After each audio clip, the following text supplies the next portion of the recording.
All right, let's talk about the Mavericks losing 132-130 to Atlanta Hawks. It was kind of a shitty way to end with that little foul there on Kyrie. It was a foul, and then obviously Trae Young made the free throws at the end in overtime to win 132-130. Dallas Mavericks is downward spiral. Kyrie had 41. I think Luke had like 22 or something like that, but it's not working.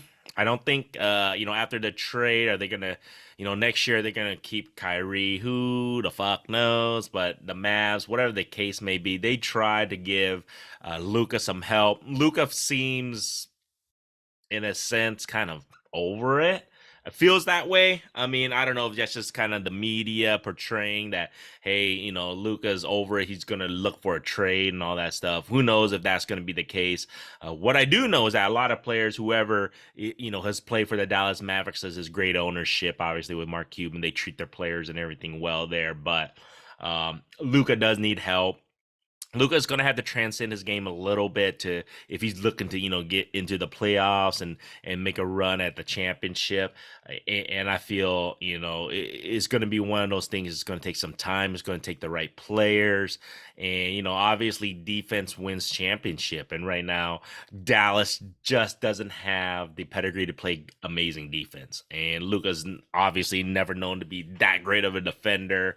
But like I said, it was a tough game to watch. They had their moments, they had their chance to win, and I just feel like the air is out of the balloon there in Dallas, at least for this year, for this season, and for possibly the foreseeable future. We'll see what direction they take in regards to the offseason free agency, who they're going to keep, who they're going to move on from, and things like that, and what they're going to do with Luka, because you want to keep him. He's a superstar. He's a top 5 player in the league, I feel, and they have to build around him. They have to figure it out. How to enhance his game, how to help him, and for him to become the best player he can for the Dallas Mavericks. Because a league is better when Luka is winning. It's just the way it goes. And I just feel like the move for Kyrie, I was hesitant to see if it was going to work. And to have two ball dominant guys, I just feel like they are just not meshing. And then, like I said, they are both not known for their defense. So, I mean, they just have to outscore every other team. And like I said, it's just not working at the moment. And will it work next year? I can't see it working. They're going to have to fix that in Dallas to help Luka and hopefully keep Luka. That's the thing. This is the thing with the NBA's, these stars, they technically can run what they want to do, the narrative. And there's nothing wrong with that. I'm okay with that because, as an employee, you want to be able to have a say in what happens and the success of your career and everything. So there you guys go. So Mavericks, again, losing overtime to the Atlantic Hawks on that. Now, jump into the Warriors. Shit. So this is the thing. Warriors drop one to the Joker list Nuggets, 112-110. And Warriors needed this game to kind of stay in the 5th position in the playoff hunt here, race. I'm actually okay with them not winning, but they need to win the next few games. And why I say that is because right now the Warriors and the Clippers and the Lakers are fighting for that 6th position. I kind of want the Warriors to stay at the 6th, but they have to win the next few games and hope everything works out. And the reason why is because the Suns are in the 4th position. So with Kevin Durant coming healthy and everything, I mean, I'm just kind of playing this out for the future. I'm trying to I'm trying to look at the glass is half full after that loss last night. So if they can stay in the 6th position, they would most likely match up with Sacramento Kings, which I feel is a better matchup for the first round for the Warriors. Now, regardless, you just want to get into the playoffs. So they want to make sure they're not in the play-in game. So they needed a win last night. And the thing was, the Warriors had a chance. They were down by 9 with like 2 minutes or less than 2 minutes left. They came back, and they technically had a wide open 3 for Klay Thompson to shoot and, win the game. Didn't make it. That's basketball.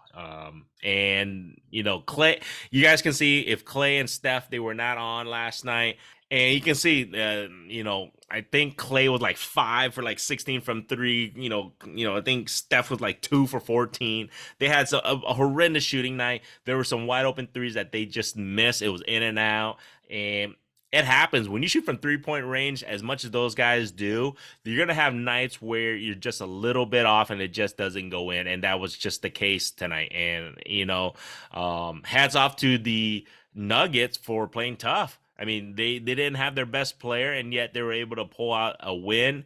So that was a great win at home for them. So the Warriors still struggling on the road. The one thing is, at least the Warriors are getting down by 20, 30 points in the first half and then trying to struggle to come back, and win the game. So that's one better, I guess, one positive you can look at that. And then on top of that, the Warriors had a chance to win. They still had a chance to win with the last shot, and it just didn't go in.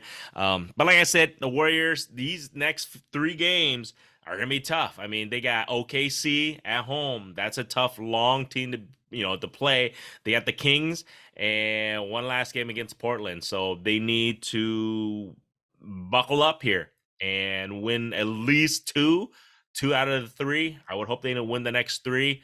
But it's going to be tough games because, Sacramento's playing really good. OKC is really tough. They're trying to get, positioning jocks, trying to get in there too. So it's going to be interesting. And this is the NBA towards the end of the playoff run. It's exciting. So hopefully the Warriors can step it up and make those shots. And I think this is, from my experience, when Clay and Steph have bad fucking shooting games, look out the next couple games. They're going to come back pissed off, and especially when they're going to be at home.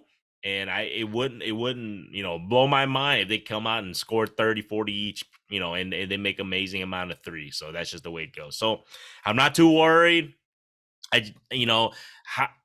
Is the Warriors going to win the championship this year at this point in juncture?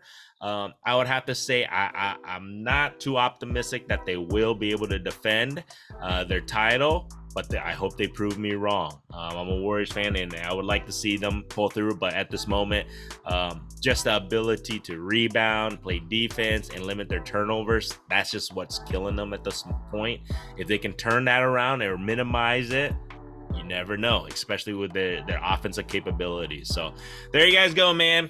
Let's go Warriors. This is the playoff stretch you guys are looking for. Let's get in there. Let's get out of that play-in game shit, man. So you guys like this shit, subscribe.